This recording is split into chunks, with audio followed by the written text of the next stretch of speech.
Among the 4,000 delegates that are actually attending this particular science forum, I've come across a biomedical scientist who's actually able to determine the conduct of the soil, whether it would be conducive for production. Well, joining me right now is Caroline Matsatsi, who's going to elaborate a bit further on what she actually does. Caroline, thank you so much for your time. Can you just elaborate a bit further on the work that you do as a biomedical scientist?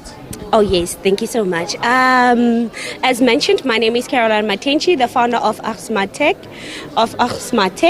and what we do is we assist farmers, informal farmers as well as rural farmers, to actually get a better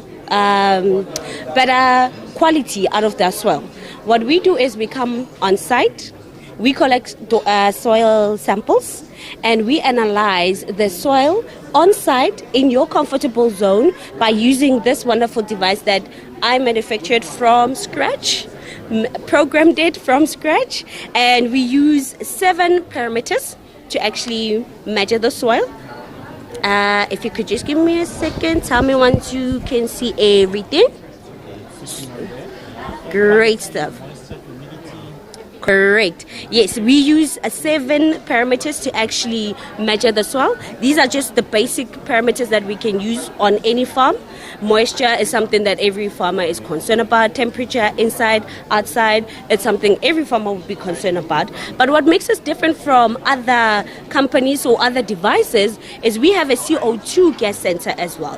Most of our farmers in South Africa are based in Northwest, which is a mining area, but we have good farmers as well. Limpopo has farmers as well as mining areas. Mpumalanga has farmers as well as mining areas. So we try to also regulate the gases around it and the atmosphere around the planting area. And after collecting that data, we actually analyze the data on behalf of the customers, and we come up with solutions based on the data that we have collected. We can provide our customers with the type of soil they have, the type of plants that are suitable for the soil, as well as the different type of fertilizers that they can use.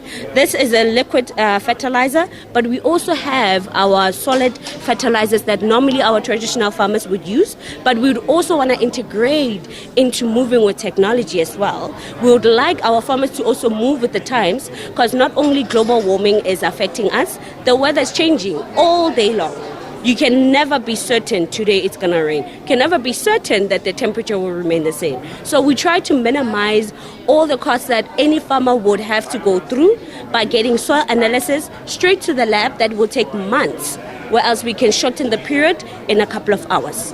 And can you just give us a scenario? I heard you mention that in some parts of Limpopo, oranges don't grow, and it's through your intervention that they are able to establish why that is the case. Just give us a similar scenario like that. Okay. I did some studies with some of the rural farmers in Venda as well as Zanin, and we've always known that Zanin has good farmers.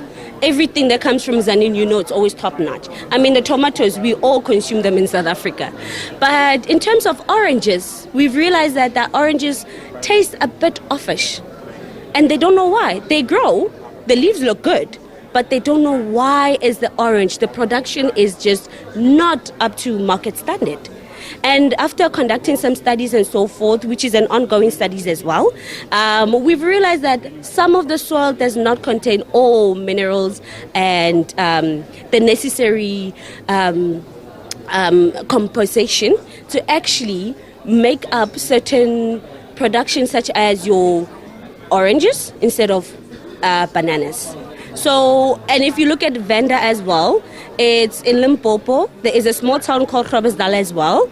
They have great oranges, the best you can even consume in South Africa, according to my knowledge. But you look at the 2 different areas. They're all surrounded by mines. They're all surrounded by good water supply.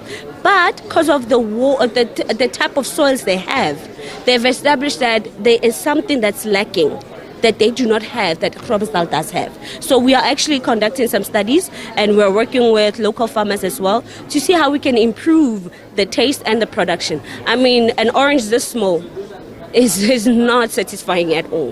Where else you can get an orange this big? So we are also still conducting studies with them, and I hope hopefully very soon we can share the details with the rest of South Africa. and to encourage more farmers.